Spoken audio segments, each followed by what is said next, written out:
आदिवासी अध्युषित विशेषकर निर्दिष्ट असुरक्षित जनजाति डंगरिया कंधमानंकर उपस्थिति पाई एही जिल्ला विशेष भावरे परिचित।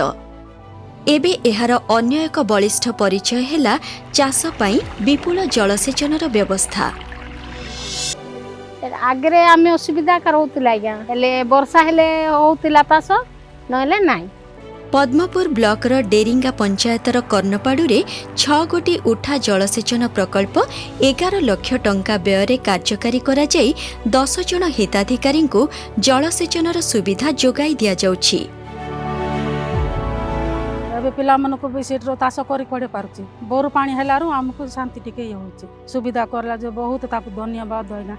आइन द्वारा आम सब चाषबास करूँ आगु सब पानी पानी किसी असुविधा होता चाष कर प्रकल्प हवा द्वारा आम समस्ते चाषबास कर आज बर्तमान उन्नति से आम धन्यवाद जनाऊ। 10 हेक्टर आयकटरे धान कपा और पनीपरिबा चाषरे एहार उपयोग करा जाई चाषी मानकर आर्थिक तथा सामाजिक स्तर वृद्धि रे सहायक साजिछि।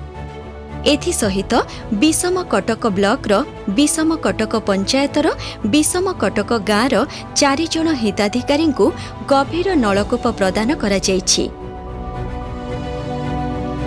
14,16,000 टंका व्यय एहाकु निर्माण करा जाई 8 हेक्टर आयकटरे विभिन्न पनीपरिबा यथा भेंडी बाईगण मिठा मका बंधाकोबी इत्यादि चाष करा जाउछि।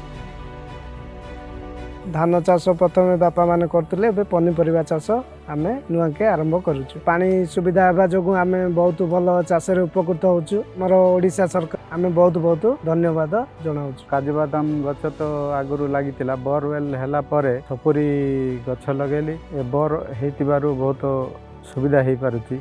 सुविधा जोगेतिबा हेतु तांको बहुत बहुत धन्यवाद।